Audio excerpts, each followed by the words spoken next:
Good morning and welcome to Daybreak Live on Dominion Television. It's Wednesday, the 18th of March, 2026, and thank you for starting your day with us.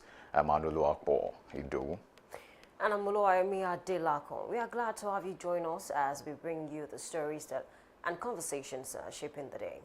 We begin this morning with developments within the Labour Party LP as the Abure faction has reportedly dissolved the Nenadi Usman-led leadership, declaring it illegal. Meanwhile, the move raises fresh concerns about internal party dynamics, leadership legitimacy, and the broader implications for opposition politics here in Nigeria. After our opening conversation, we bring you the weather report to help you plan your day, followed by Daybreak News, where we'll take you through the major national and international stories making headlines. Then it's on to newspaper headlines and analysis, where we review the front pages and unpack the issues driving public discourse. Joining us is Victor Akinlane, a public affairs analyst. Then later in the program, we turn to our big story, governance in a global age, balancing international engagement and domestic responsibilities. As leaders navigate global commitment, out of this engagement impart governance at home. And to help us examine that is Ignatius Zufino Abosalome, a researcher and public affairs analyst. Absolutely. And as always, we'll round off with Trend Watch, tracking conversations shaping public attention across social and civic spaces. Definitely. This is Daybreak Live on Dominion Television. Stay with us. Of course. Good morning to you. Good morning to you, Oluwayemi Adelakon. Right. How are you this morning? I'm very well. How do you do? I'm very well too. Okay, so what we have before us this morning honestly should not even happen at all, because I don't understand what is going on with the opposition parties. But then yesterday, the National Executive Council meeting of the Labour Party dissolved the Esther Nenandi Usman Caretaker Committee, and then the NEC also declared confidence in the National Working Committee of the party led by Barrister Julius Abure. And of course, in a release issued by the Secretary of the NEC Forum, Alhaji Abdurrahim Imam Chindo, comprising the elected state chairman and the secretary, through his resolution adopted at the end of the Labour Party. They actually did a virtual meeting, and then he held it yesterday. And of course, they are telling Barrister Abure, Julius Abure, to actually reach out to INEC, and of course should discuss issues around those that will be contesting, from Labour Party during the next general elections. I think we can trace this crisis, in Labour Party to post general elections of 2023, because at the end of the elections, shortly after that, that debate started to say Abure should no longer be the national chairman of the party because his tenure expired. And that was when we had discussions around Nenandi and things like that. They went to court. Even at some point, so we're saying, why is it that the big shots in the party cannot solve the matter? Speaking about the likes of Peter Obi and, of course, top Labour Party,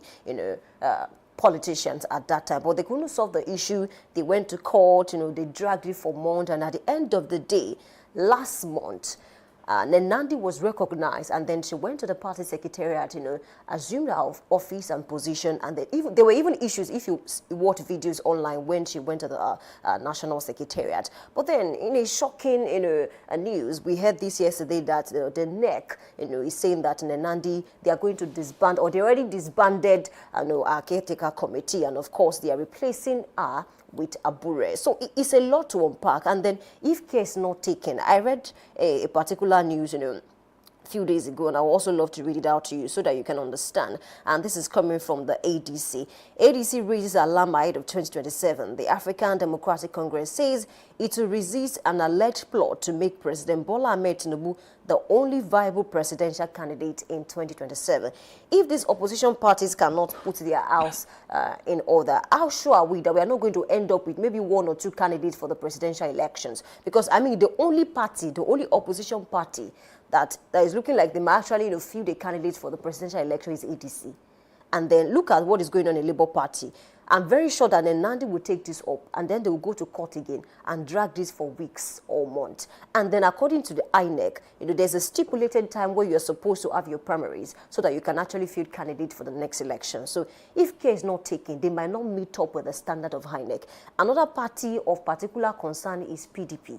PDP is also going through crisis. At this point, we have the Wike faction, we have the Makinde faction now. Because if you follow the news now, we are hearing rumors that Bala Mohammed might actually, defect to the APC. So they are left with just Wike, in that particular faction, and they are left with just Makinde in that particular faction, and then we have the Wike faction. So they are also not in order, and it's not looking like they can actually field a candidate for the next general elections. So at the end of the day, I don't think opposition parties have ever had it this bad.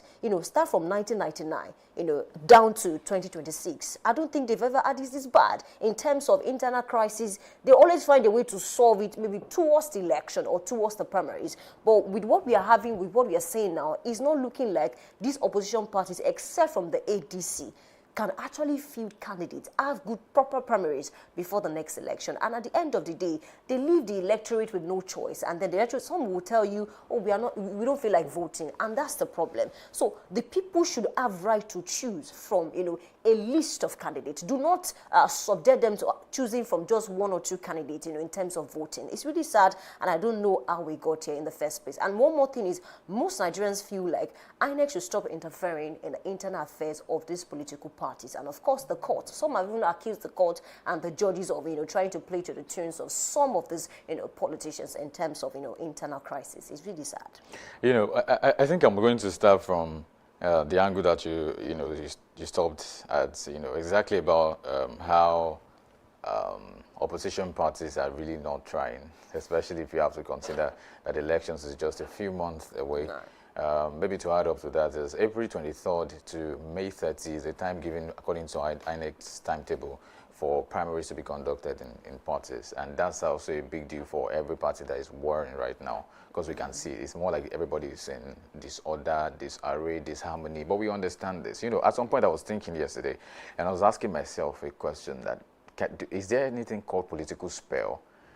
Was there a spell cast abroad parties by the ruling party? Because if you have to say that, oh yes, maybe APC was involved in the crisis of the PDP, especially with Yesom Wike, sitting on the fence, you might want to say, okay, maybe that's like, not directly, but they have like a say in what is obtainable in the PDP. But how about the Labour Party? How about the ADC? Are they still having someone who is disrupting those party structures? Because you might want to say that for them, at the end of the day, whoever benefits from all of this most likely would be the APC.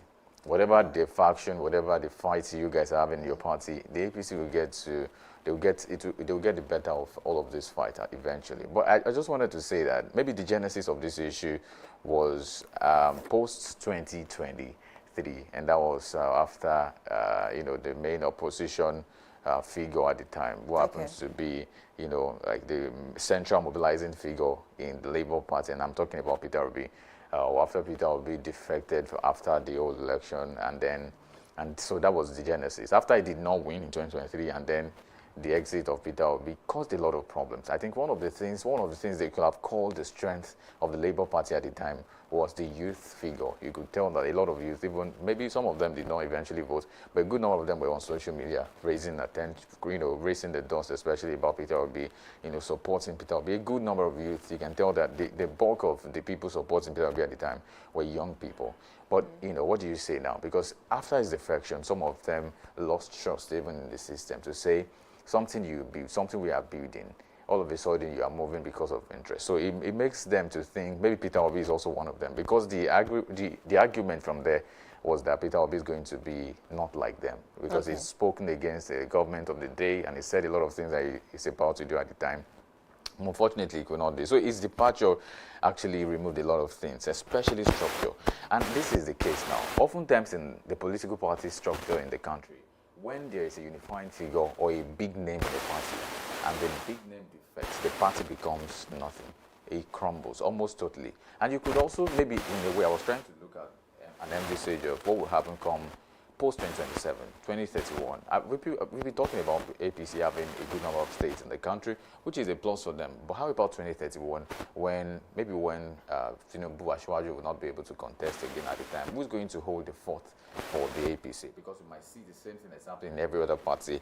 Talk PDP, talk Labour Party, talk ADC. All of those internal fractures might still happen even to the APC after this, because you understand that Tinubu has been the force, has been the man, because he even said before he was elected, he was saying that he supported the last administration of Muhammadu Buhari. Said when he tried, he did not win. I came to them, okay, what can we do? And then they helped him. So you can tell that Tinubu has been a godfather in that system. And of course, he's built something around the APC. Now, I'm thinking maybe someone else will come to the APC, like a big political giant will come from another party, but that person must come as fast as possible, because if you come when the elections in 2031 is close, they might have the same problem in the APC of the leadership unifying factor not being central. So that's exactly my claims. But let me also draw inference from what happened about this whole defection, the whole party internal politics that is not helping the party structures in the Labour Party. Particularly when I was trying to think about Abure and then Nandi and all of that. But, you know, I still have a lot of points to make, but I think we have to go on a very quick break. When we come back, we'll continue with the rest of this. Stay with us.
Thank you for staying with us. And now we're still talking about Abure and the Labour Party with the Nandi. The issue, you know, I was trying to make a point to say that, you know, the legitimacy claims in the party structure, it's actually coming from two angles, from the legal and then the political reality of it. To say the legal is the involvement of the judicial arm in the whole process, especially about January 2026 Federal High Court that ruling that came about to say that Abure should not be recognized, even telling INEC to go ahead and recognize Nandi as the potential, as the person they should work with and not Abure. And all of this coming at a time where elections are just a few months away. And, you know, like I said, April 23rd to May 30 has been scheduled for primaries in political parties. And if you don't meet up with this, this might really affect your chances of even getting a fair playing ground to even contest in 2027. And this is not even about you contesting. It's about, can people trust you again? Because, well, you know, I used to say that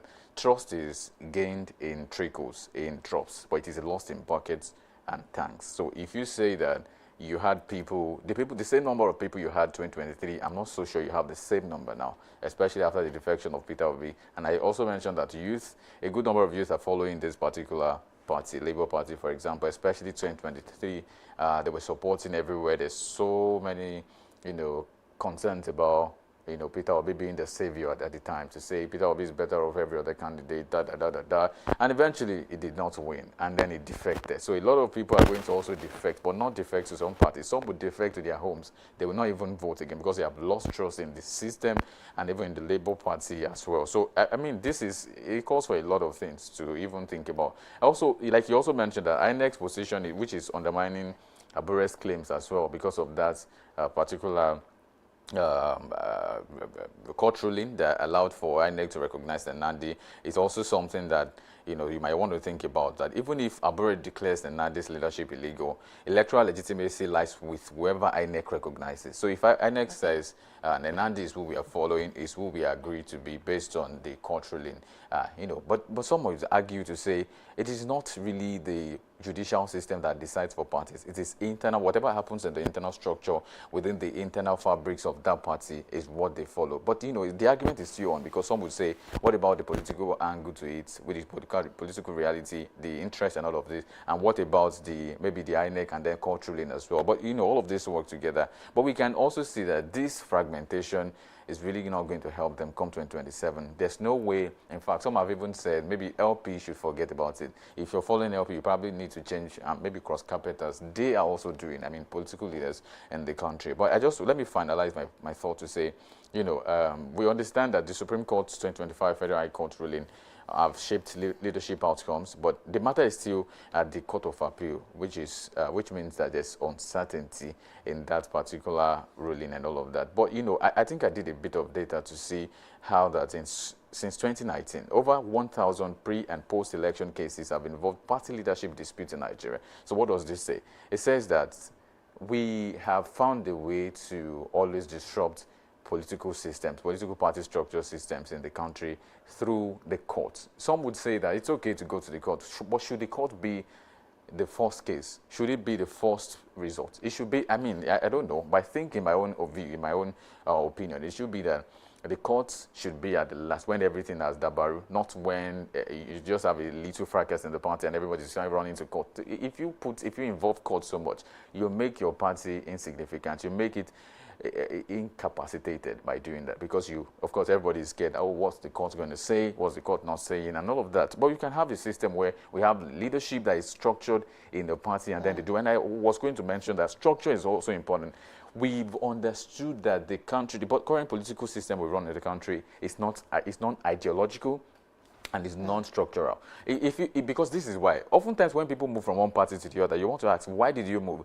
Are you saying your former ideology is wrong? Are you saying you are now defecting because you think what you always believe is wrong, and you are now assuming a better opposition of thought to say, okay, this is what I follow because this is better than what I used to believe? That's one. And again, two, structures should have it that there are people that should not come into some parties. I'm not saying if we have opposed you in the past. I'm saying based on antecedents, based on their records, based on the things they've done. We have parties now who have some people who are, I don't want to call them criminals, but people who are judged to be very corrupt people. And if you still take those people into your party, it means you are taking corruption into your party. So how about that? How about the structure and the political ideology that should exist in parties to say there are certain people we want in this party. If you do not submit to our ideology, if you do not agree with our policy prescription, we don't want you. How about that? Instead of everybody just cross-carpeting, tomorrow you see a news and then someone has gone to another place and all of that. But I just want to say, eventually, Labour Party is not really doing well. And if they can get their house in order, maybe before April 24th, perhaps there's something for them. But because I don't want to rule them out. They might not get the presidential, but they might get some other things below the presidential, maybe at the House of Reps, the Senate, and maybe even governorship, if they really do what they should. But that means that the time starts now. Okay, I think you're very spot on. And then there's this African poem that came to mind when you were talking about the party leadership. And then there's this line that says, "Sit tight, patriot." You know, and then it speaks to the fact that some leaders, when they serve their term, for one reason or the other, they don't want to leave. And that's why we are having issues in this country. Because at the end of the day, you're not supposed to be there forever. You should give room for other persons.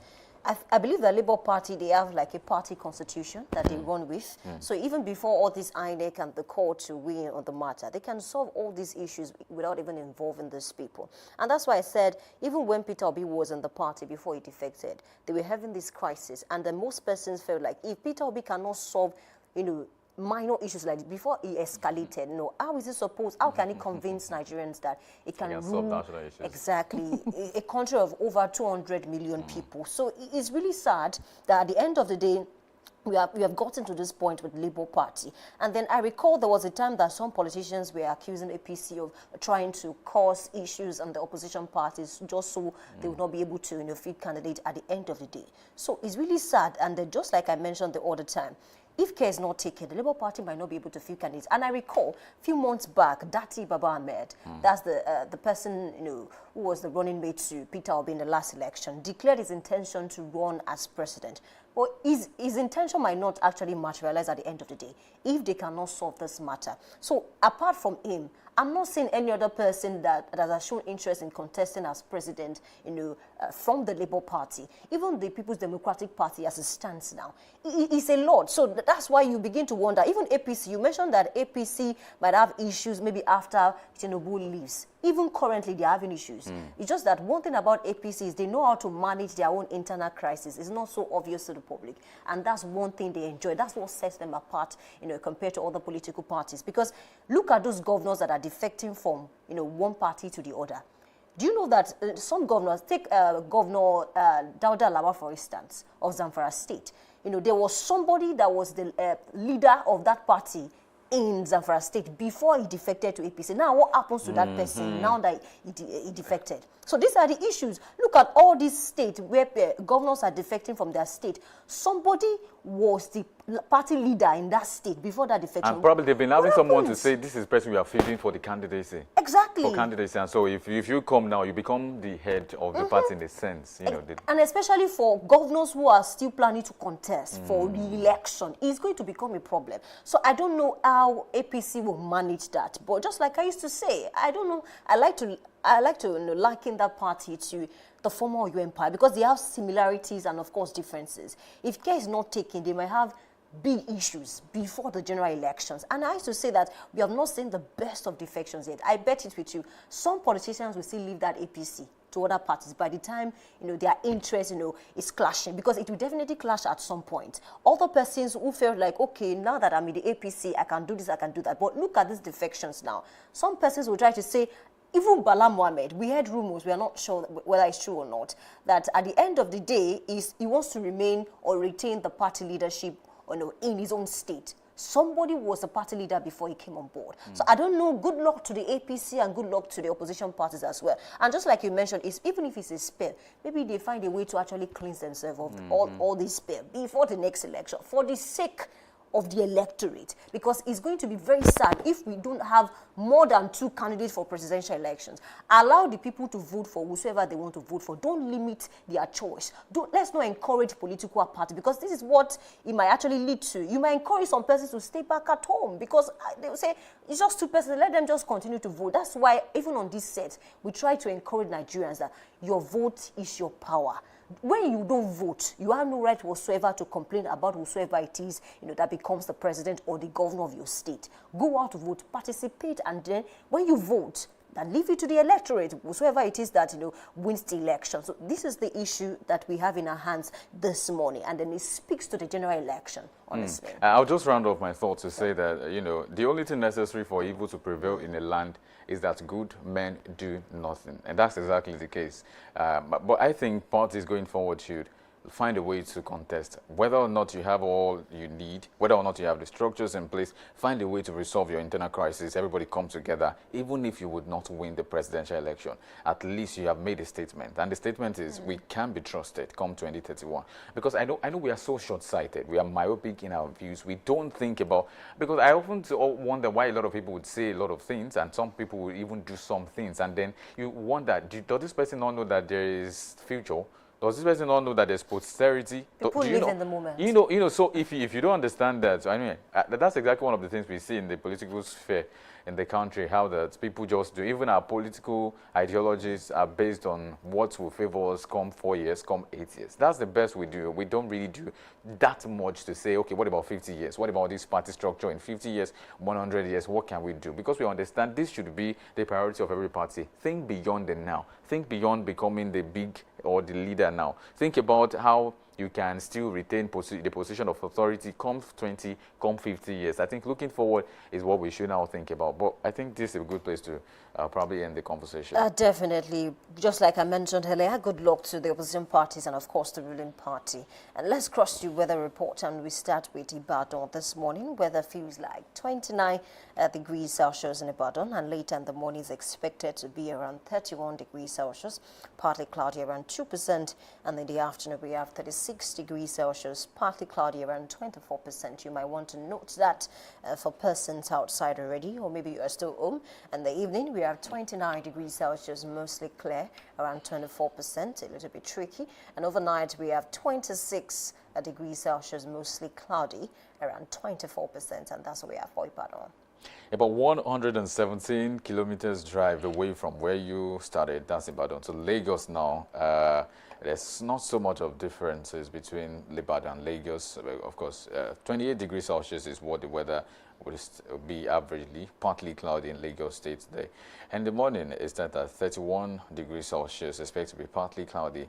And afternoon, it rises just by 1 degree Celsius to 32 degrees Celsius to become partly cloudy as well, with maybe a chance of rain or something gathering in the cloud at 24% humidity. And in the evening, it drops back to 29 degrees Celsius, expected to be partly cloudy at 24. It retains the humidity at 24%. And overnight, it drops much further, just by 1 degree Celsius overnight to 28 degrees Celsius, expected to be mostly cloudy at 24% humidity in Lagos State today. And from Lagos, we cross to Ilorin East Square. Weather feels like 29 degrees Celsius. And later in the morning is expected to be around 31 degrees Celsius, mostly sunny, around 0%. And in the afternoon, we have a sharp rise. And of course, it's going to be at 39 degrees Celsius, partly cloudy, around 24%. In the evening, it drops to 32 degrees Celsius, partly cloudy, around 24% as well. And overnight, it drops further to 26 degrees Celsius, but we retain 24%, mostly cloudy. And that's for Ilorin East Square this morning. And from Ilorin back to Abeokuta and North Ogun State, weather would be mostly cloudy across the board at 26 degrees Celsius in Abeokuta. And in the morning, it's at 31 degrees Celsius, expected to be partly cloudy. And it rises in the afternoon to 36 degrees Celsius, increasing by 5 degrees Celsius to become partly cloudy at 24% humidity. And in the evening, it drops back to 29 degrees Celsius, expected to be mostly clear at 24% humidity.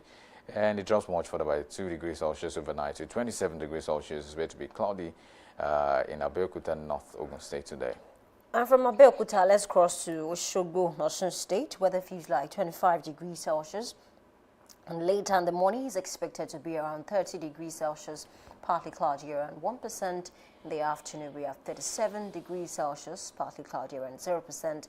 And in the evening, it drops to 29 degrees Celsius, partly cloudy around 24%. And overnight, it drops further to 25 degrees Celsius, cloudy around 24%. And that's what we have for Osogbo this morning. The cloud will gather in Port Harcourt, Rivers State today because it's going to be partly cloudy across board at 22 degrees Celsius in Port Harcourt, Rivers State today. In the morning, it starts at 28 degrees Celsius, expected to be partly cloudy. And also in the afternoon, it rises by 3 degrees Celsius to 31 degrees Celsius to become partly cloudy, still at 24 humidity percentage right there. And in the evening, it drops drastically to 24 degrees Celsius, dropping by 7 degrees Celsius, also partly cloudy. And it drops much further by 2 degrees Celsius to 22 degrees Celsius from 24 overnight to become mostly cloudy at 24% humidity in Port Harcourt, Rivers State today. And from Port Harcourt, we cross to Owerri Municipal, Imo State. Weather feels like 24 degrees Celsius. And later in the morning is expected to be around 31 degrees Celsius, partly cloudy around 1%. In the afternoon, we have 35 degrees Celsius, partly cloudy around 24%. In the evening, we have 27 degrees Celsius, partly cloudy around 24% as well. And overnight, we have 24 degrees Celsius, mostly cloudy around 24%. And that's where we are for Owerri this morning. And straight to the largest state in the country, Suleja, Niger State. Particularly, the weather will be fair cross-board at 24 degrees Celsius. In the morning, it starts at 30 degrees Celsius, expected to be partly cloudy. In the afternoon, it rises by 7 degrees Celsius to become sunny, quite sunny right there at 37 degrees Celsius. And then it drops to 29 degrees Celsius in the evening, expected to be clear. And it remains mostly clear overnight at 24% humidity. Overnight to be 24 degrees Celsius in Suleja, Niger State today. And from Suleja, let's cross to Abuja, a Federal Capital Territory. Weather feels like 24 degrees Celsius, and later in the morning is expected to be around 30 degrees Celsius, mostly sunny around 0%, and in the afternoon we have 36 degrees Celsius, sunny around 0% as well. In the evening we have 30 degrees Celsius, clear around 0%, and overnight it drops to 25 degrees Celsius, clear around 0%, and that's where we are for FCT this morning. The weather in Kano Municipal will be fair at 19 degrees Celsius across board, and in the morning they start at 29 degrees Celsius, expected to be partly cloudy, and then it will become quite sunny in the afternoon, rising to 36 degrees Celsius, about 7 degrees Celsius rise in the afternoon. And in the evening, it drops back to 27 degrees Celsius, expected to be clear, and then the weather will still be clear, although it drops at about to 21 degrees Celsius with about 6 degrees Celsius overnight in Kano Municipal today. That's how much we can take this morning. Speaking about weather report, it's time to take a short break, and when we come back, we move on to Daybreak News. Please stay with us. However, do want to follow us across our social media platforms, Facebook, Instagram, TikTok, and YouTube at Dominion Broadcast, and on X at Dominion Cast. We'll be right back. Please stay with us.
Live from the heart of the action. Welcome to the nerve center of Next Level Broadcasting.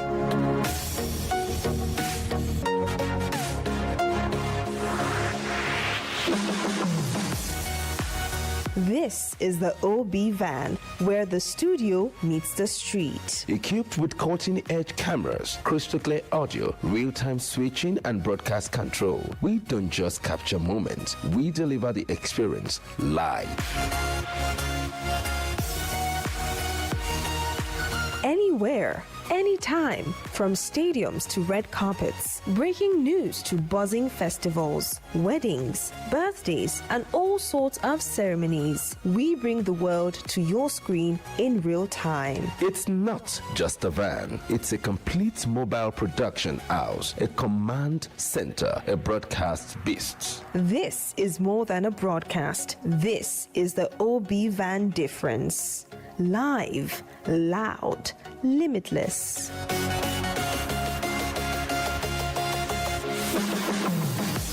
Ready to go live? Like never before. Book the OB van today and take your event to the world. One powerful broadcast at a time. To book, call 0705 506 1061 or 0916 101 1061. Email marketing@dominion.org.ng or visit our socials on Instagram @Dominion Broadcast. Dominion Broadcast, your channel of choice.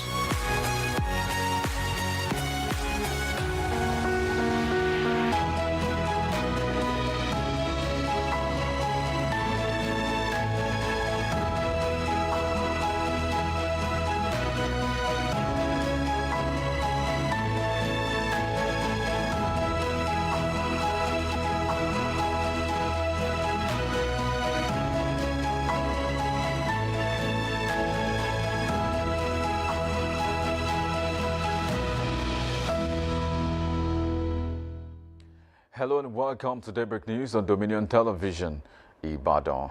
My name is Anoluakpo Ido.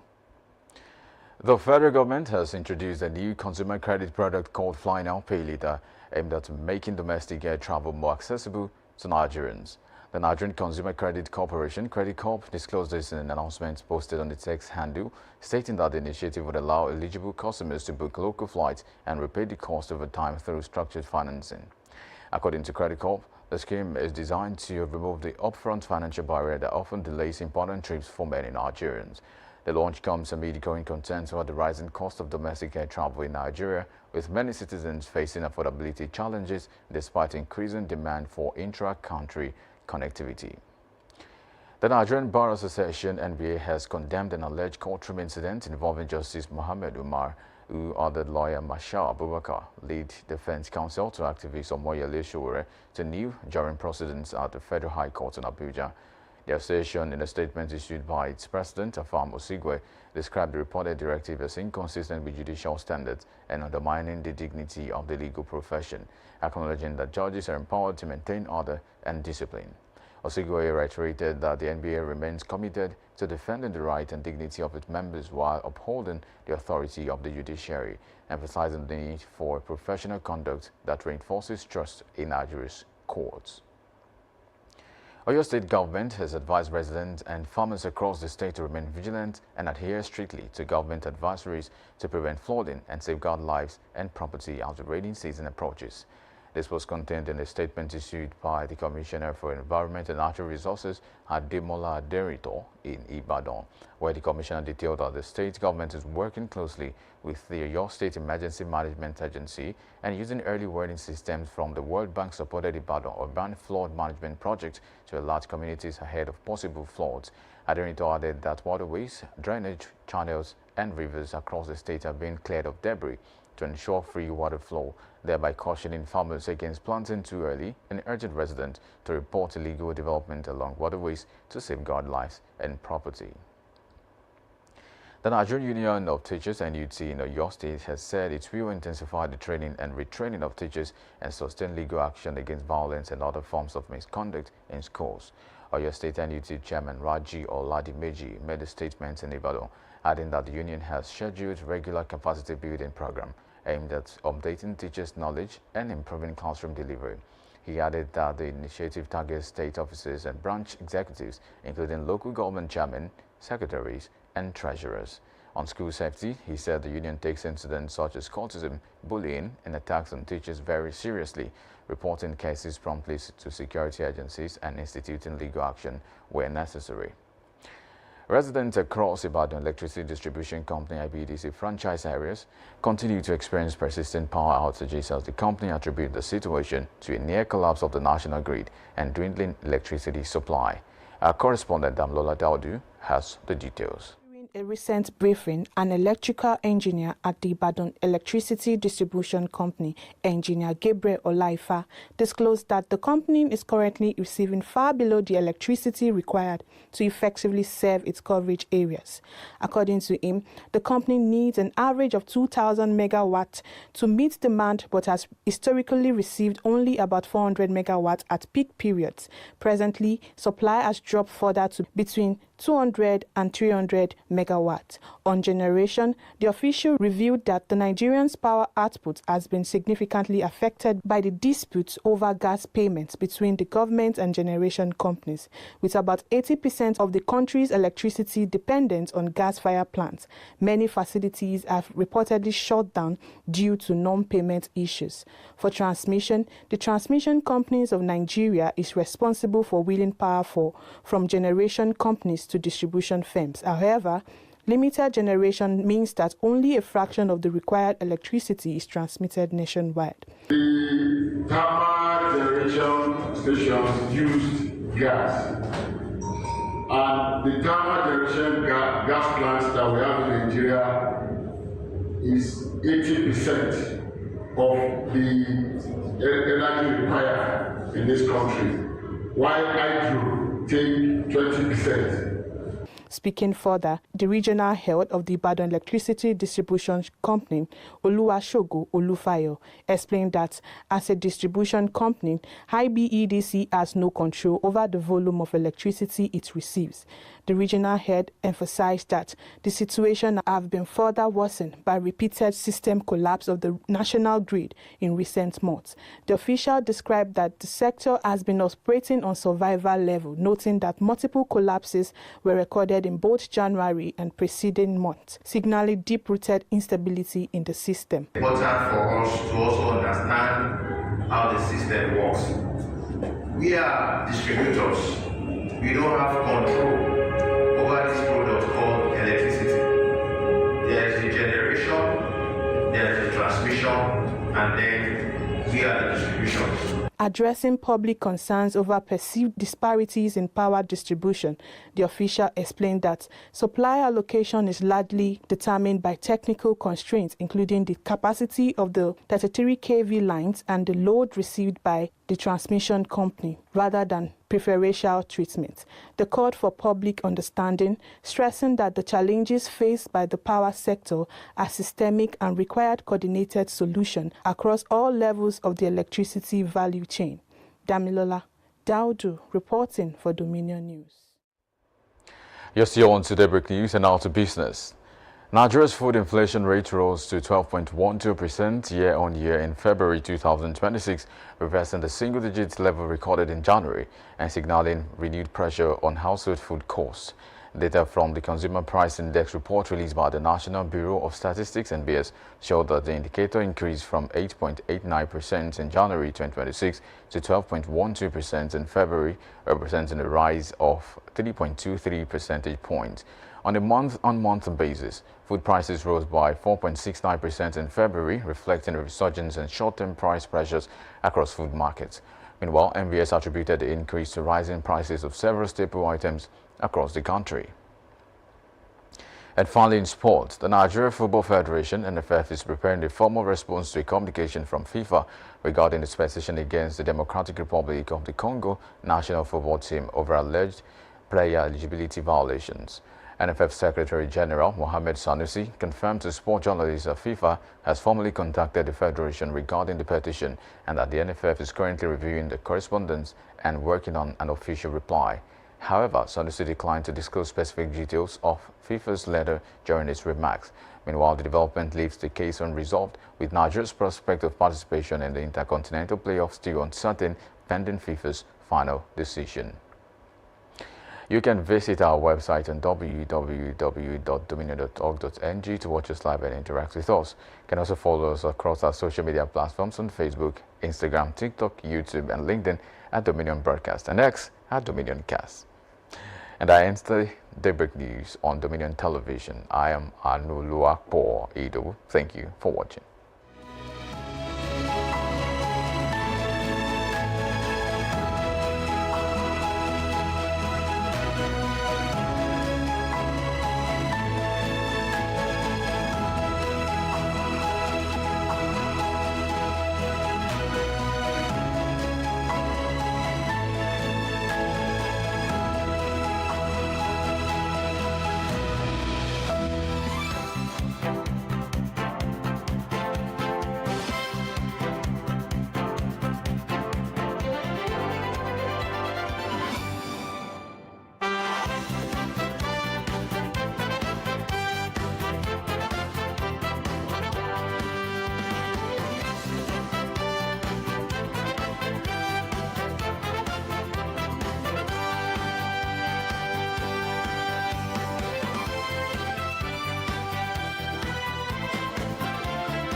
Thank you for staying with us. Of course, we now switch our attention and focus to the newspaper headlines and analysis, where we bring the stories from the prints as they are hot right now. The stories are really hot, as you can find on the pages of the papers, Daily Sun newspaper, the Punch newspaper, and as many as we can lay our fingers on this morning. So many things to say about so many issues developing in the country. Meanwhile, we know that the president is not currently in the country. He's gone for the UK visit and is supposed to meet with King Charles III and then Camilla as well. And a lot of persons, we had the delegations that followed the president, of course, talking about the First Lady, Oluremi Tinubu, the Senate President, Godswill Akpabio, and quite a number of persons you might want to imagine. Of course, it's going to be a big event, diplomatic, bilateral relations agreements, and all of those MOUs to be signed. A lot of things are going to unfold in that particular sphere. Meanwhile, so many other issues are developing back home here in Nigeria. And one of the development that we saw just the day before yesterday. Very unfortunate incident was the case in Maiduguri. Unfortunately, a lot of people are dead, and sometimes we don't like to share this, but for one, perhaps just to say that we have to also, express our condolences to those people who have lost their lives, because the paper has it this morning on Daily Sun, the Bono terrorist attack, police confirms 23 dead, 108 injured. So you can imagine how much of that is going to affect hospitals, especially the hospitals that are within the vicinity, how that there are a lot of people, there's a lot of traction, there's a lot of people coming in through the emergency ward, and that can cause brain drain, like we always say, and the shortage of staff in our hospitals is also a concern, right? So all of this is happening at a very unfortunate time for the country. Now, police confirmed 23 dead, 108 injured in the country. Very unfortunate. PDP ADC Obi Ndume condemned Tinubu. President vows country will not succumb to fear. Direct security chief to go after attackers. That's also one of the big highlights, the high points, the writers on the Daily Sun newspaper, as you can find this morning. Just as you're seeing, quit office before March 31. Tinubu orders appointees with political ambition. That's exactly what they're saying. Quit office before March 31. Tinubu orders appointees with political ambition. That's also on Daily Sun newspaper. Meanwhile, just when we carry one story, another one is raising its head. And it's a very unfortunate story as well. Kaduna was where this happened. Bandits threatening to kill 32 abductees if 30 million naira ransom is not paid. Bandits threaten to kill 32 abductees if 30 million naira ransom is not paid. But you might want to say, I think we used to believe, or we were told, that the federal government does not permit for anybody to pay ransom. That was the narrative from the federal government coffers. But it seems to be on the contrary. It seems to be not what an average person whose brothers, sisters, family members is in captivity is saying. Because if you say people should not pay ransom, can we trust you to get our people back, or what do you want us to do? Maybe that's the claim, that's the argument from the people that are being victimized in this kind of situation. But we hope that we get to the end of this whole issue of kidnapping, of banditry, where people will be bold to say we need money, and then you still get to deliver the money. It's not as if you're transferring, you have to take it to them. So what about intelligence? What about security beef up? What about security just coming to overshadow these people? I mean, this is 2026, for crying out loud. We have area of photogrammetry systems that can help us survey, that can help us to see, to do a bit of reconnaissance survey, and all of that. We can see what is obtainable where these people are. We can fly drones. We can use this to understand where they are, and again go get the people kept hostage, get them out of those places. But unfortunate, the cases that they are requesting for 30 million. We've even seen cases where they request for motorbikes and people still buy. Sometimes it's not, because others will say, are you sure it's just the people that are paying ransom? What about the government? It seems some governments are keeping quiet about how much ransom they are paying, and even, of course, you don't want to say that when the government is against it. You don't want to say the government is also paying, because we've seen the body language of the government when people that have been abducted were returned, and then you ask the question, how did this happen? Where are those people that abducted them? Are we parading any of the suspects? Do we have anybody in captivity? What happened to them? Are there bodies of those terrorists? A lot of questions really that probably have not been answered. Well, maybe will never be answered. But of course, time, they say, we tell. We hope we get to the end of all of this issue. That's exactly the prayer of many Nigerians. Moving on from that now. Federal government urges oil industry operators to accelerate short-term production. That's also something to consider, considering the Middle East crisis that's affecting the global economy, affecting oil production across the world, and this is a big one for the country, for the continent, and even for the rest of the world. And maybe it's high time we looked into what we have in terms of increasing production capacity, especially about the crude refining in the country. Now that we know Dangote is doing his very, very good job, he's doing a wonderful job at that, but we need more, because of course, the demand, I'm not sure Dangote alone can satisfy the demand in terms of crude oil, or in terms of oil or PMS in the country, for example. Meanwhile, he still has to transport to some other places, other countries, or in the continent, and even maybe to the rest of the world. So this is a big deal when we know that about 20 to 30% of the global oil production comes from Iran. That is also under crisis. That is very important. So what can we do? those are beyond, those are not within the limits. They are not within the frames of our, immediate activity. They are not things we can resolve. They are not things we can influence directly. But we can do something and look inward and look out for the way to better, help our situation. We've seen some. I read a news story yesterday about Southeast Asia and some other parts of Asia now transitioning from fuel to firewood to charcoal to a lot of things that are not entirely requiring, the oil or PMS, as you might say. So I think that's a good way to look at things. So because we might have to plan for contingencies. What if this happens? And I think that's one of the things Nigeria, I'm sorry, we don't do a lot. We don't think about the 50-year term. We don't think about the 100-year term. We are more considering, we only consider the 4 and the 8-year tenure in the country. We don't look beyond those tenures. We don't look beyond the time that we cannot see beyond our noses. And that's exactly not what we want in the country. We want leadership that's ready to see, to envisage into the future.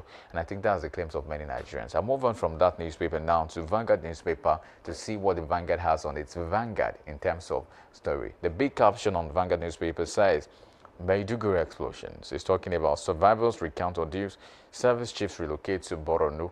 That is a big caption right there. While the president moved out of the country, he gave, he gave a command to security chiefs to say, you guys relocate to those regions and get the storm calm. That's exactly what the president said to them. Meanwhile, we are seeing and hoping that there would be not just an investigation, but a conclusive investigation as to how this happened and how to forestall future occurrences in those regions and every other region in the country. Now, Maiduguri explosions, I heard a loud sound and my neck started bleeding. A victim recounts. That's one of the victims right there.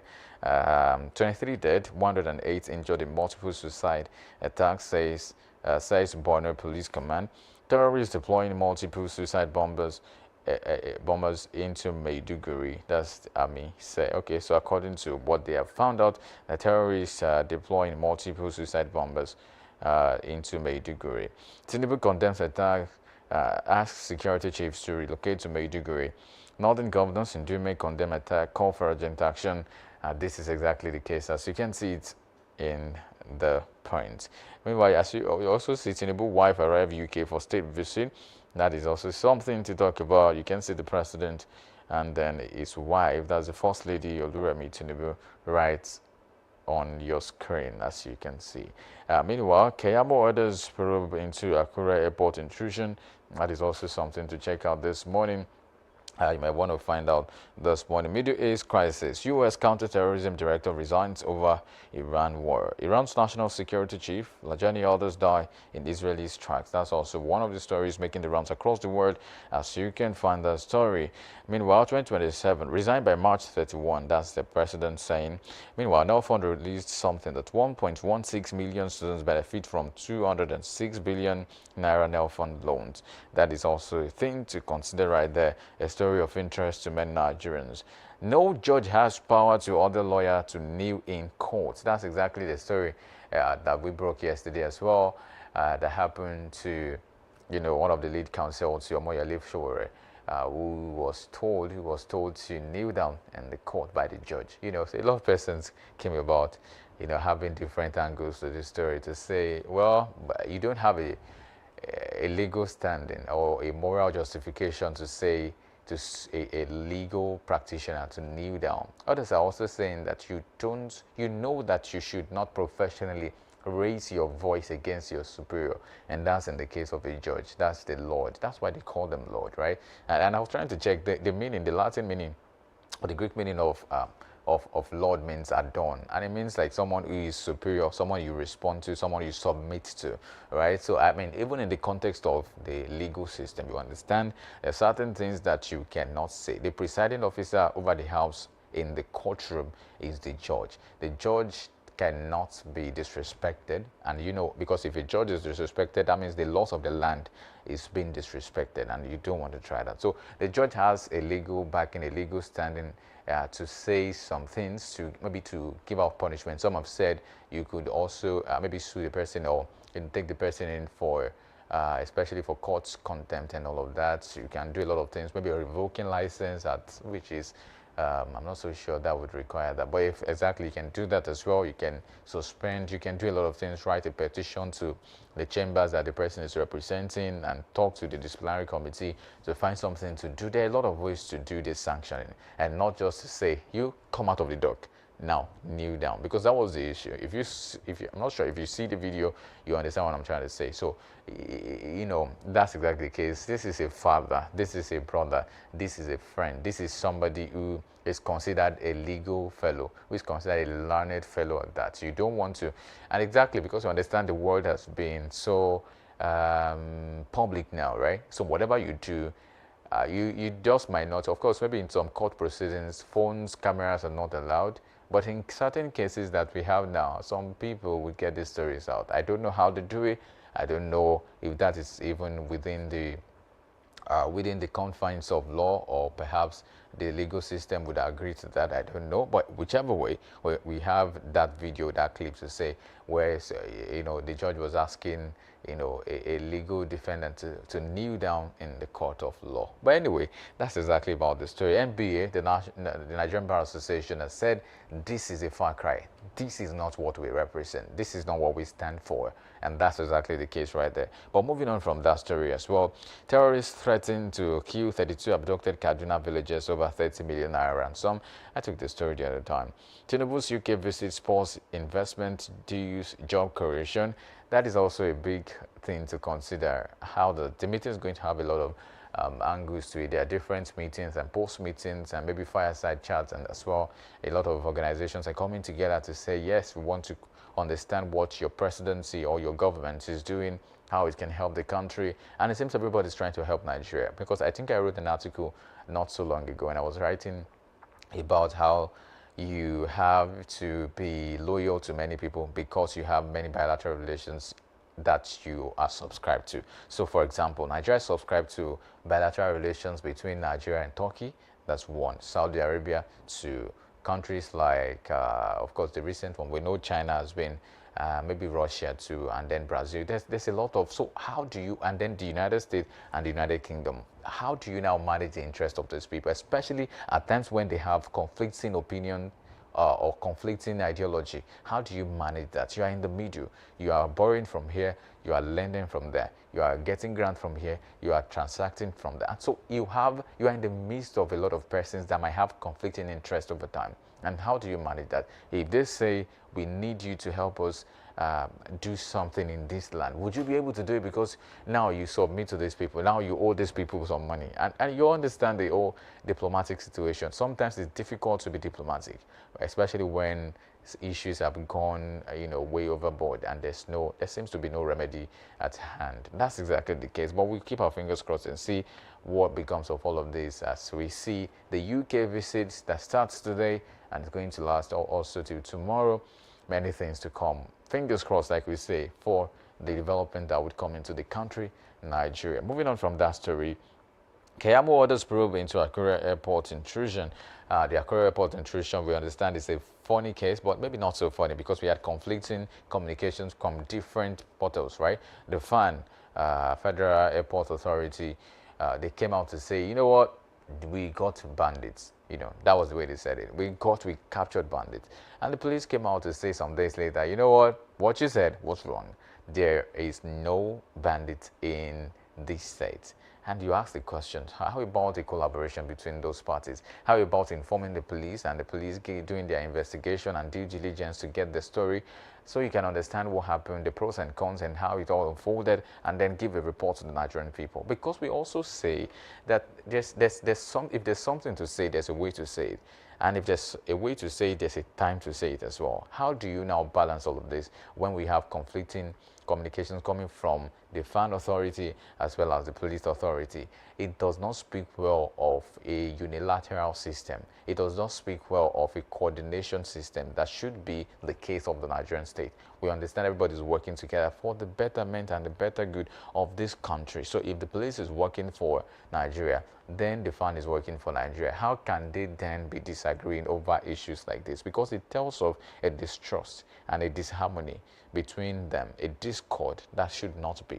I think we understand politically too that there's been that case of institutional management crisis, to say that my institution wants to make a noise to say I want the credits because we got the bandits. The police is coming out to say there's no bandits in the state. And also just a few last week, right, the governor of Ondo State, that's Loki Ayedatiwa, was interviewed, and then it was asked the question of the case of banditry and maybe kidnapping in Ondo State. And then he quite mentioned something very important to say, you know what, there are no bandits in these states. And that really made a lot of eyebrows to raise. They raised their eyebrows to say, are you sure?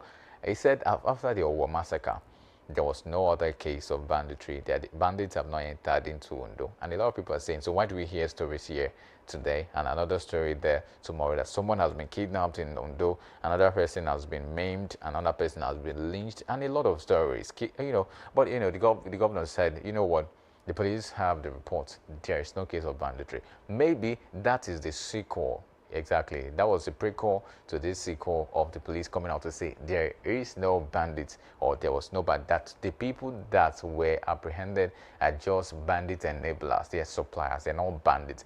But again, it begs the question of saying, what's the difference between this or that? It's just is or that or at. You know, so you might want to say, if you say there's no bandit and another person saying they are just bandit enablers, so how do you really strike a balance between these conversations? Understanding that the people you're serving need to trust you. So how do you gain their trust when you lose it anyhow? How do you ensure that you have a sustainability of trust? Because we understand, like I would always say, that trust is gotten or gained in drops and is lost in buckets. So you don't want to play with that, especially in communications. Meanwhile, I'll move on from that story for want of time to see one story that a lot of persons are really debating. Some are happy about.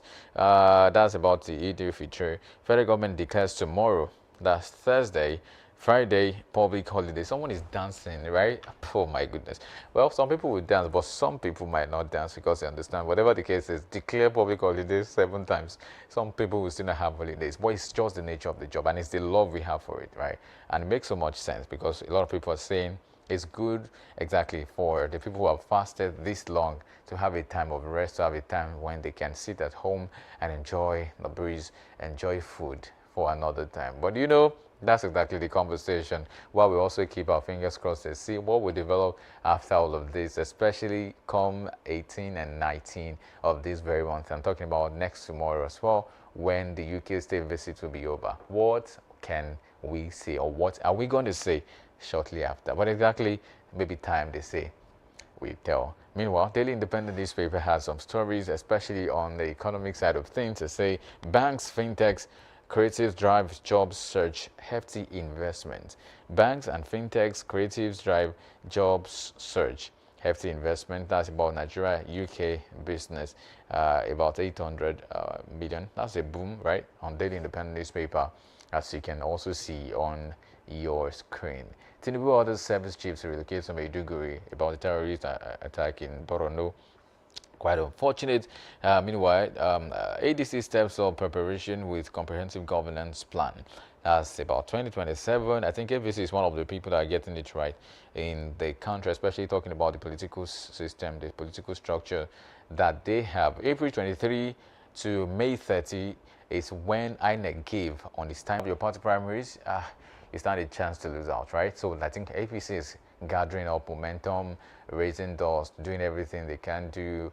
They are dotting their I's and crossing their T's, ready for 2027, while some other parties are maybe not doing the same. The ADC steps up preparation. Oh yeah, I mean, ADC is trying to do. Of course, we know APC has a structure already. Maybe ADC is a good, well, some would now say that this is a good one for them. If they are really stepping up preparation with comprehensive governance plan, they should build a structure. I know it takes time to build structures, right? So, and you might not necessarily win, you know, in a lot of ways this election, but you can be assured that Nigerians will start trusting you if you stay in relevance, if you keep being relevant. And that's exactly the case with The next phase at NUPRC clears applicant. Use second term to consolidate an achievement, Shetima tells Soludo. That's exactly the Vice President speaking to Soludo right there to say use your second term to consolidate on achievement. Nelfon disburses 206 billion naira to over 1 million students since inception. That's about the NEL fund fund that is given to students, for tuition and all of that to help to help students in the country. NEL fund disposes 206 billion naira to over 1 million students since inception. That's a story you might want to catch a read on page 5 of Daily Independent newspaper this morning. Meanwhile, federal government launches fly now, pay later for domestic flights. OK's electric buses for civil. Yes, for civil servant to boost local auto industry. Yeah, this story has a lot of angles to it. Some are saying it's a good development, especially for. But I'm just trying to remember what has happened in the country, especially about buy now and pay later kind of systems. This works in some other countries. Yeah, we've seen cases where you can do a lot of mortgaging, you can do a lot of things to really get going, and you don't have to pay right now. You can have a credit system, but I'm not. Sometimes I laugh because we've seen the cases. I don't want to mention the names of some of these companies who will come out to say, you know what, there's issue because we borrowed somebody money, and the person is not coming forth to return the money. So, but exactly, you might want to question this when the federal government said they launched fly now and pay later for domestic flights. So does it mean some people can fly like 5 times in like a month? And how do you intend to get the money back? That's another conversation.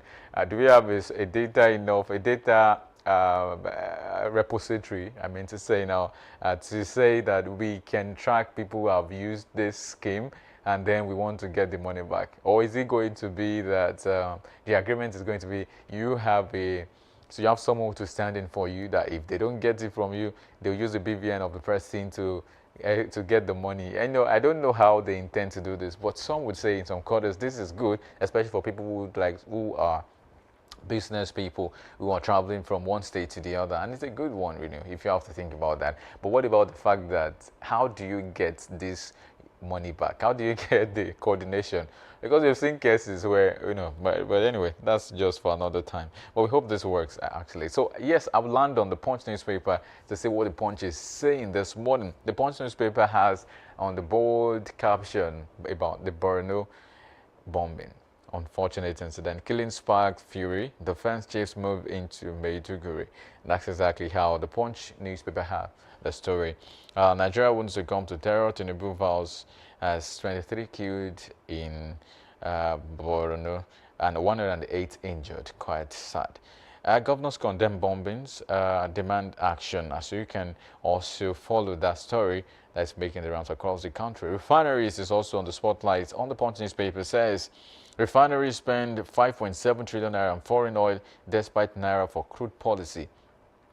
So that's a report coming from all of this. So some are saying that if we have Dangote in the country, why should we then suffer what is happening in the Middle East? See, it's just the same.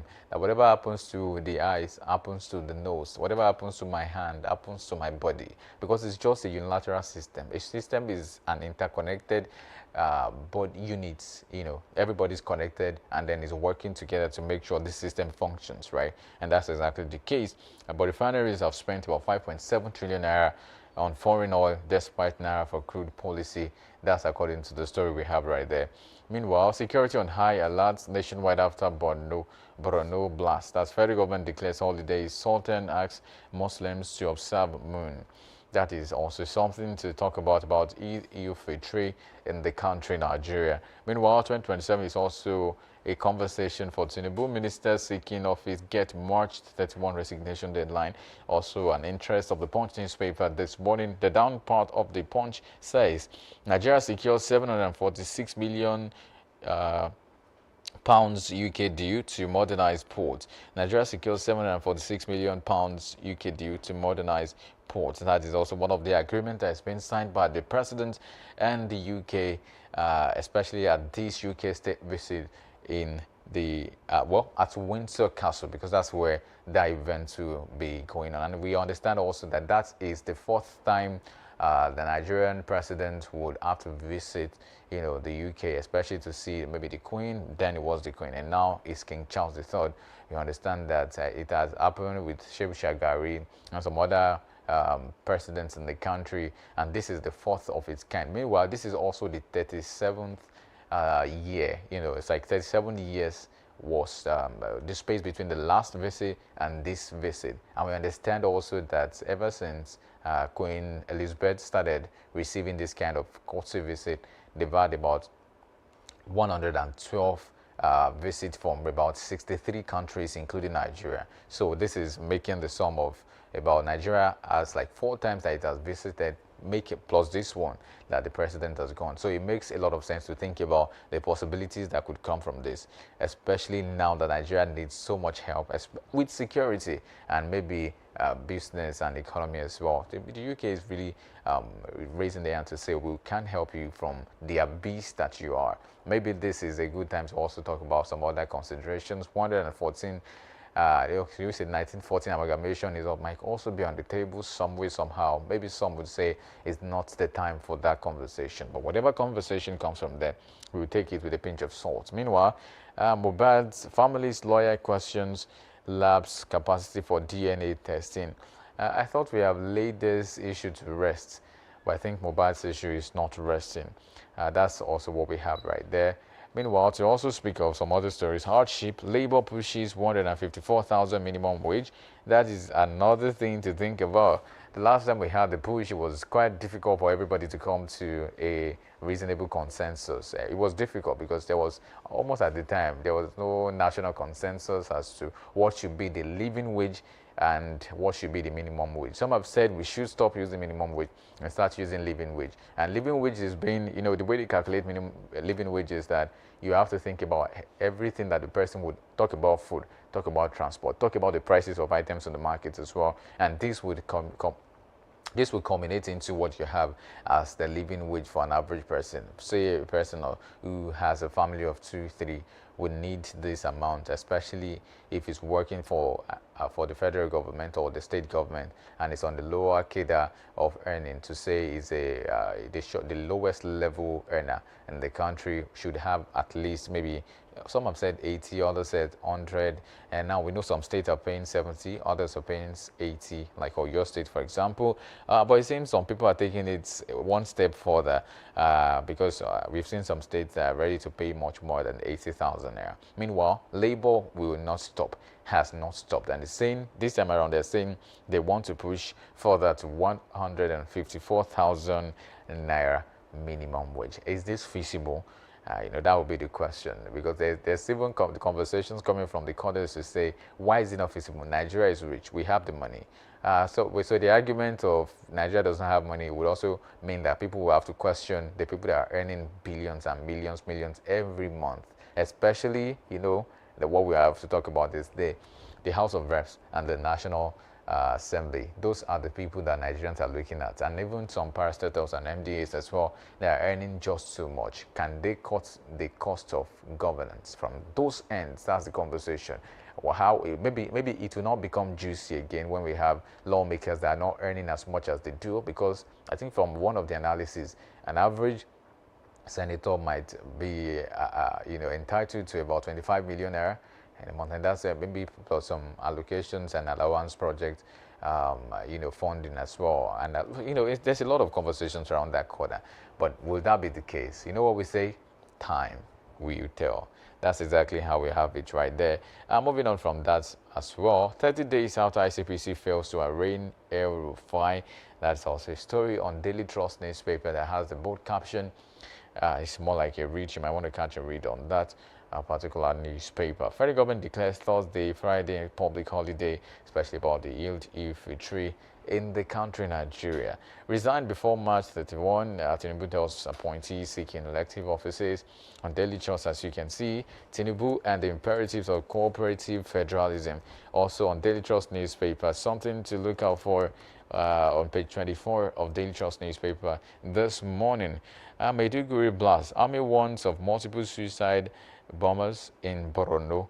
As you can see the picture right on your screen right now, you can see the devastated place. You can see the barricades. You can see the investigation is going on in certain places. I think some in front of a university teaching hospital, and some other, aftermath of the multiple bomb blasts, which we call that the Monday market. Okay, yes, the one on your screen is the Monday market issue, where at the entrance of the University of Maiduguri teaching hospital as well, and then the post office flyover in Borno State. Everything happened on Monday, almost at the same time, concurrently, and that's why they said there's an intelligence into how this was carried out. And I've said that yes, we cannot continue to have this, because what is the fate of people living in those regions? How can we say another recurrence will not happen? How can we assure ourselves to?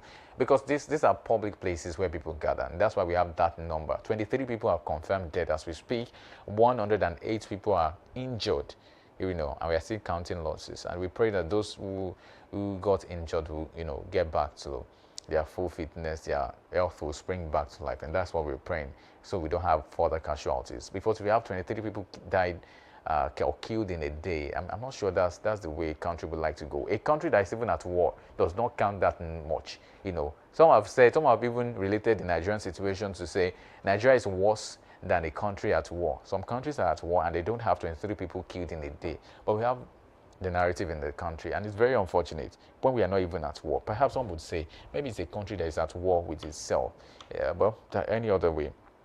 Meanwhile, fresh controversy over Salah and Durbar in Kano. That's also one of the stories right there. And bandits kill 15 in Katsina local government.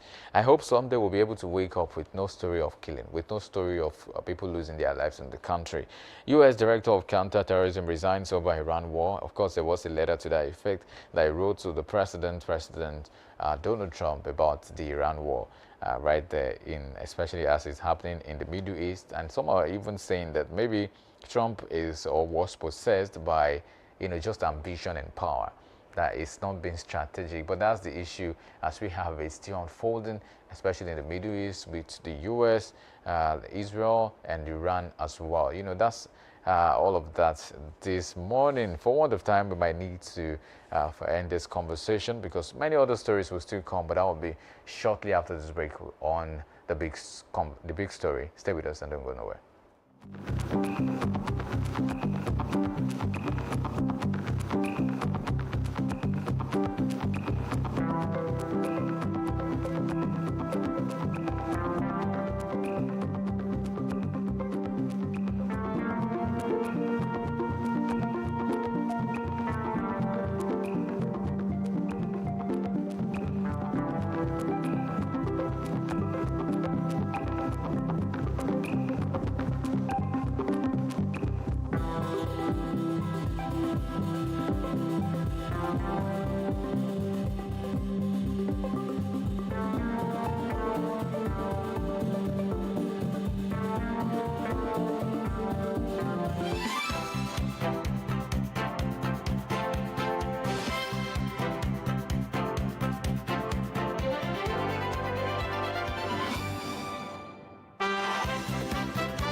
Live from the heart of the action. Welcome to the nerve center of Next Level Broadcasting.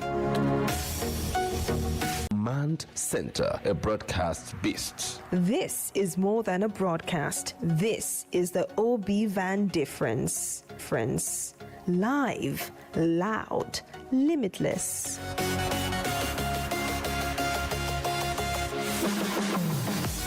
Ready to go live like never before? Book the OB Van today and take your event to the world. One powerful broadcast at a time.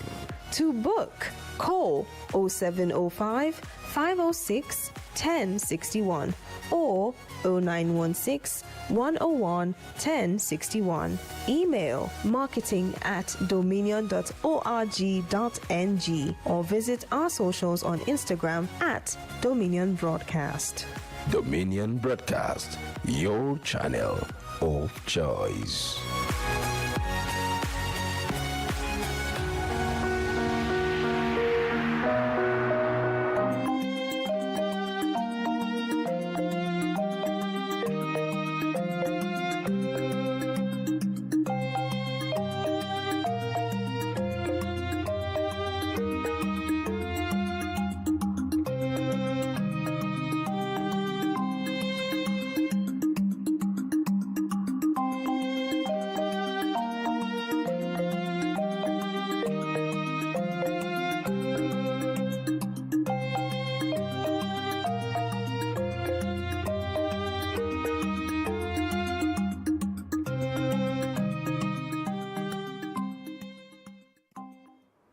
The first duty of a leader is not to travel the world, but to secure the world within its borders.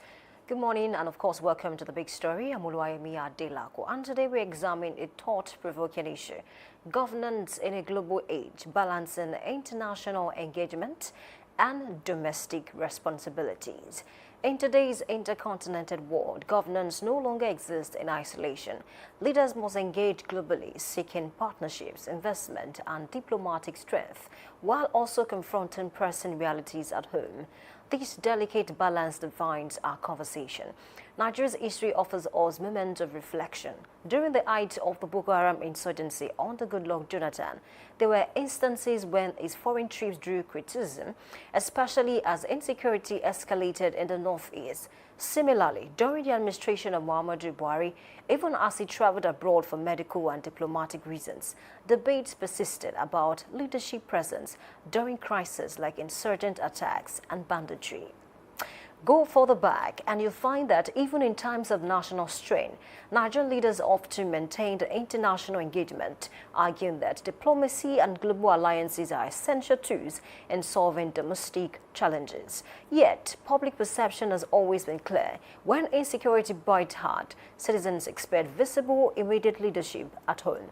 Fast forward to today, President Bola Ahmed Tinubu finds himself at the center of a familiar debate. His recent visit to the United Kingdom has drawn criticism from opposition figures, particularly following report of a deadly bombing in Maiduguri. For many, the timing raises questions about priorities, empathy, and presence. For others, global engagement remains a necessary duty of modern leadership, one that cannot be paused entirely, even in moments of national distress. To help us unpack these, I'm joined by Ignatius Mefino, a public affairs analyst and researcher. So where should the line be drawn? Must leadership always be physically present in times of crisis, or can effective governance transcend borders? That is the question before us this morning.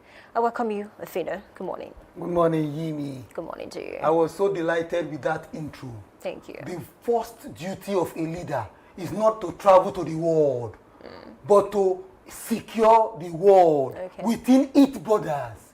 It's philosophical. Okay, but Ofino, some persons have argued that past president, just like I mentioned in my intro, Goodluck, Ebele Jonathan, and even Buhari, they still traveled even when Nigeria was experiencing insecurity, insurgency, and things like that. So they are saying Tinubu's visit or trip is not out of the law. There is nothing wrong about what we call international diplomacy.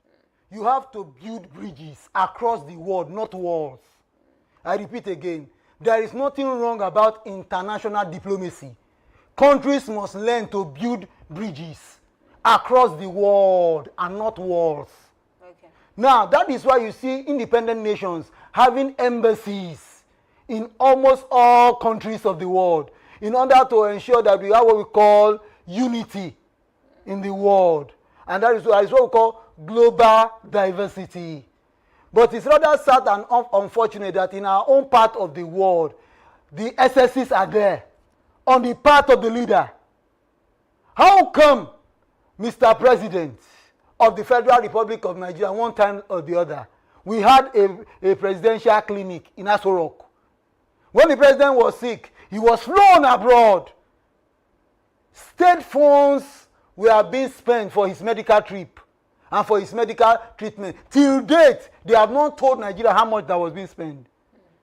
Foreign currencies. It does not speak well. Well, some Nigerians, especially members of the ruling party, are saying if the president decided to cancel this trip, it might look unserious, especially to the United Kingdom, because this visit was already planned for. There is one thing you must know. Nigerians elected Asiwaju Bola Ahmed Tinubu as GCFR because he was elected by Nigeria to be the Nigerian leader. So a president that is sensitive must have no choice than to return home. That is how to express empathy to the people that voted for you. I cannot just wake up this morning and say Ofino Ignatius Ebo Selume is the president of the Federal Republic of Nigeria. That is treasonable felony. The DSS will definitely come to this studio to arrest me. But we are talking about a president that was duly elected by the good citizens of the Federal Republic of Nigeria. And there is a bombing in one part of the country. If the president has decided to return home, that shows that the president has expressed what we call empathy. That shows that the president is a good leader. That shows that the president is a compassionate leader. His hosts will definitely share in that grief. Okay. But we have leaders that do not care anymore to what happened to the rest of us. So Nigeria must make a rethink when it comes to the issue of general election. And I keep saying it over and over again. No country can become an island unto itself.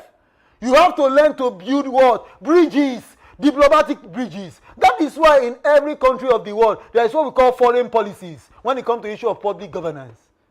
Apart from internal affairs, there is what we call external affairs. That is why we have what we call foreign embassies. That is why we have what we call foreign policies of your government. Okay. So this is just unfortunate that when Mr. President was being invited to the United Kingdom, there was a bombing in Maiduguri.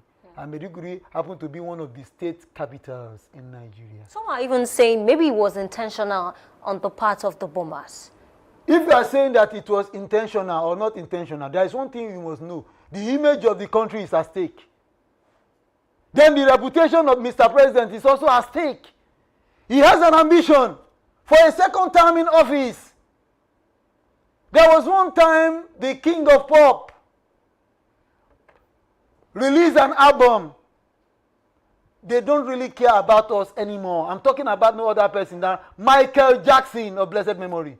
He was calling the attention of the American government to prison inmates that were not well treated. Michael Jackson was telling the government of America that even though these people have committed a crime, even though they were prison inmates, they are still citizens of America. And their dignity must be protected. Okay, Ofino, let's also talk about certain persons that travel to the UK to receive the president, because most Nigerians are rolling their eyes because of that. Some governors actually went there to receive the president. We have the governor of Lagos State, Katsina, Zamfara, that's Dauda Lawa, was there, Enugu, Akwa Ibom, Plateau State, and of course, along some other ministers. And then most importantly, the Minister of Defense was also there to welcome the president. And the Nuri Badu, according to report, was also there to welcome the president at a time when we had strategic bombing in Maiduguri in 3 strategic places, a teaching hospital, the Monday market, and of course around the post office area. The problem we are having in this country is what we call misplaced priorities on the part of our leaders. The most secure citizen of the Federal Republic of Nigeria is no other person than His Excellency Asiwaju Bola Ahmed Tinubu, GCFR. The rest of us are no longer secured. is he supposed to be? Without our mandate, he would not have become the president of Nigeria.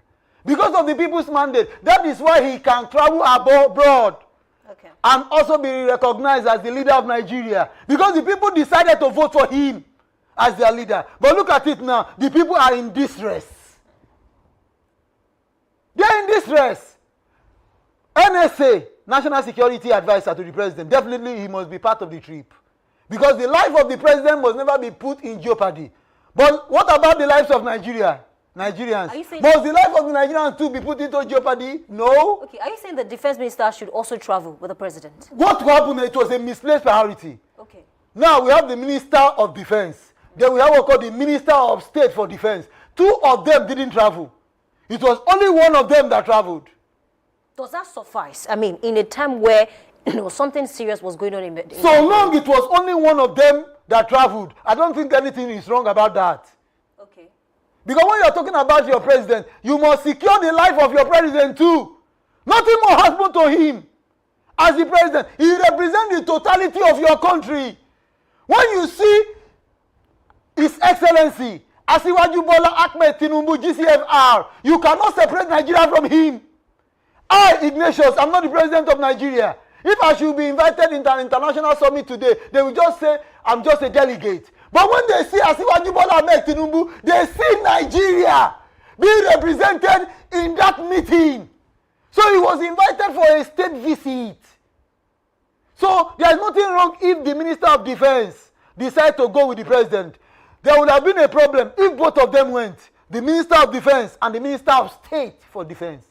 That would have been an error in arrangement or an error in principle. Okay, speaking of the Minister of Defense now, some Nigerians are saying the president gave some orders to say, okay, let the service chiefs, let them go to Bono and, of course, arrest the situation. So those that were available in Nigeria, Nigerians are saying, how are they supposed to carry out, those, orders that the president gave when the Minister of Defense is out in the UK? Mr. President was supposed to lead by example. He's the Grand Commander-in-Chief of the Armed Forces of the Federal Republic of Nigeria. The Grand Commander-in-Chief must not stay in the bedroom. No. He must go to the battlefield. Do you think in ancient times, kings used to go to battles. Okay.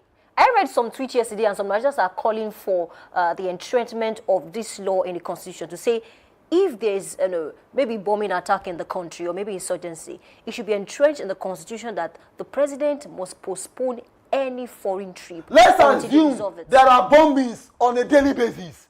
Are you saying that Nigeria will not be able to play its role as a member nation of the United Nations? No. Are you saying that? No, Nigerians are saying Let's assume there are bombings on a daily basis. Every second there are bombings in Nigeria. Are you going to say that the president must not perform his role when it comes to the issue of international duty in respect to foreign policies?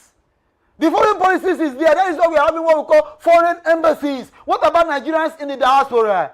Okay, some Nigerians are saying they are not even seeing the dividend of these foreign trips. Can you point to any benefit of this foreign trip so far? Probably you have to blame the president for it. Probably he does not have a strong bargaining power. There is no morality in international politics. Diplomacy is a lie. What do you stand to gain?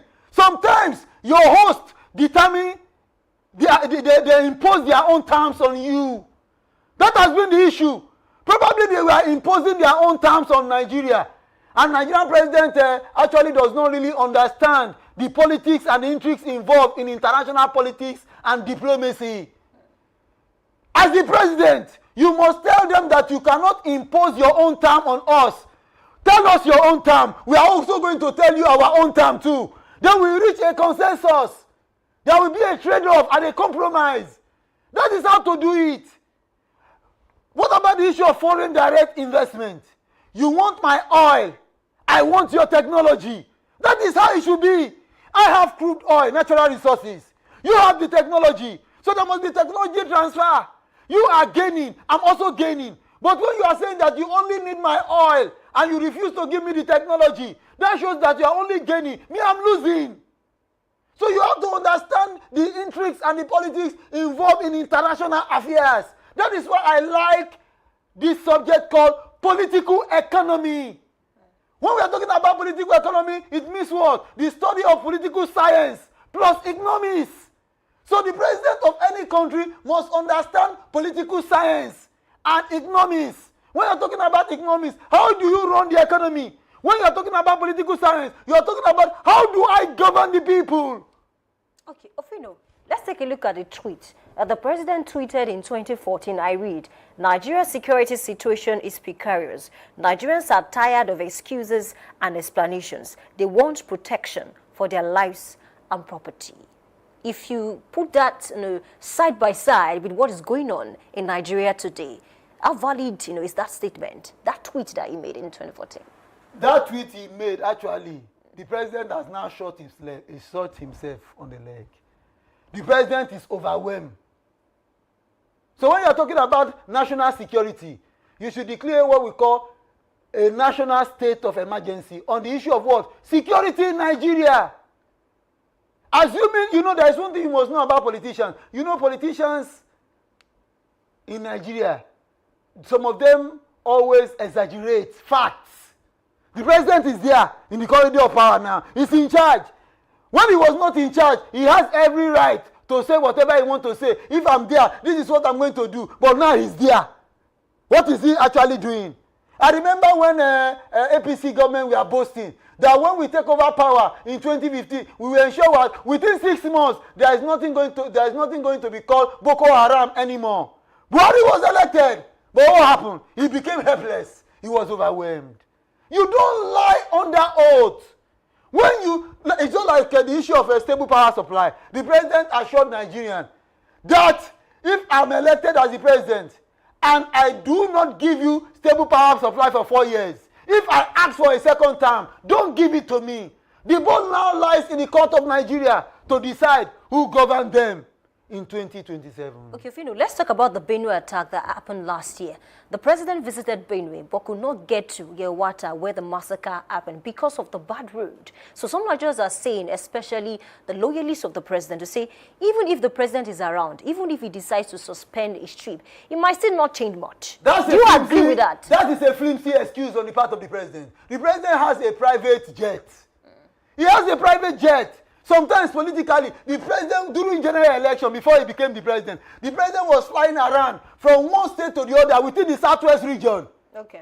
The president knows that in Lagos, the Lagos state vote has been secured for him. Sometimes the president will now fly down to your state. Sometimes he flies down to Osun to go and monitor that election. I'm talking about Asiwaju Bola Ahmed Tinubu, let alone Yewata, as the sitting president. There was a genocide in that place.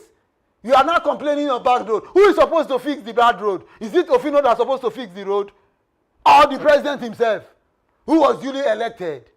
We have to be honest to ourselves. The president has a private jet. The private jet can also land on the soil of Yewata. The people will be happy that the president is trying to express empathy with them.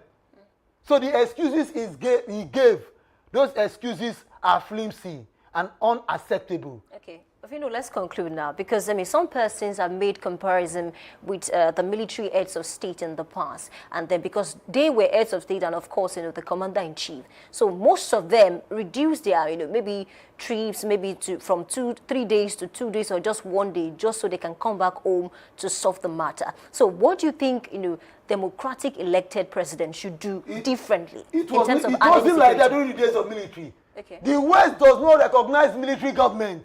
Okay. That was why most of the military heads of state of Nigeria were not being invited for international summits. But some still traveled regardless. Not all. Okay. Some of them traveled in disguise. Okay. But when you are talking about a democratically elected president, he can be invited to any part of the world for an international summit. Okay, just so we can conclude, how do you think they should respond to issues like this going forward? Because most Nigerians are not comfortable with the president, being in the UK. The president must learn to stay at home with his people.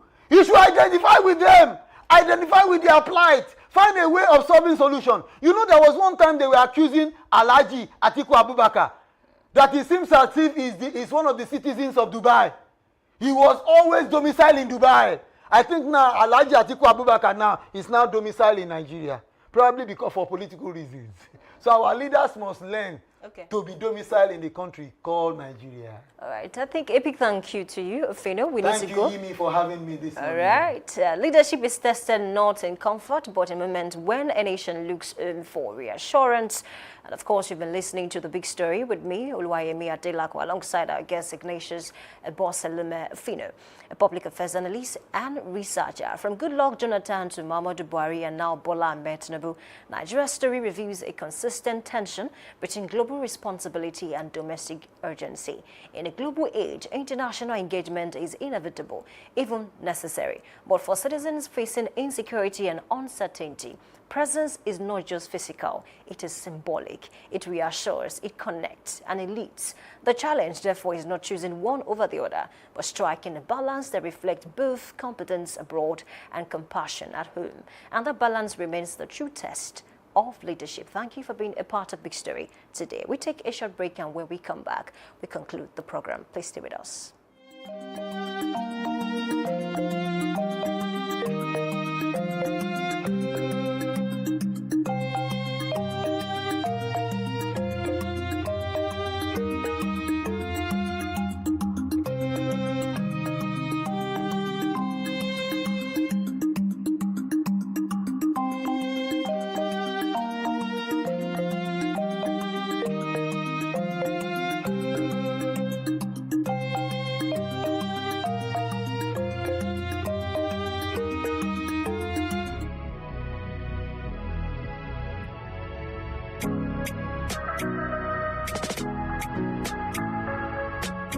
Need a professional space to bring your vision to life? Dominion Television Studios offers state-of-the-art facilities perfect for your next broadcast, commercial, corporate video, or live event.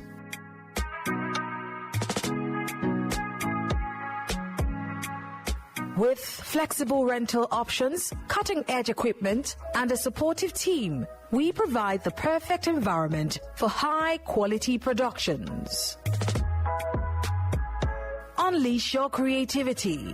For bookings, email us at marketing@dominion.org.ng. Call us on 0705 506 1061 or 0916 101 1061. Check us out on Instagram, Facebook, LinkedIn, and TikTok at Dominion Broadcast and on X at Dominion Cast. Book your space today. Dominion Television, your channel of choice.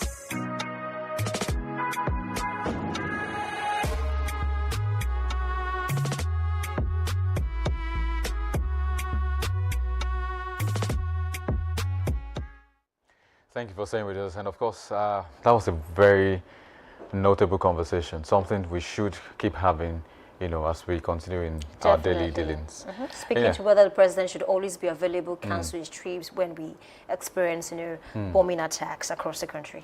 And of course, I think I would just like to end with this Alice Walker quote that says, the most common way people give up their powers is by thinking they don't have any. And we often say that you have a power as a Nigerian, and that is your voice, that is your vote. If you have your voice and your vote, then you have your power. So don't let anybody tell you that you don't have your powers or you don't have your votes, because you have all of that. My name is Anolo Apoido. This is where we draw the curtains on this edition of Daybreak Live today. And of course, I would like to end with this. As a leader, you have the responsibility of assuring your citizens, consistently. I'm Oluwayemi Adelako. Please have a great day. Bye for now.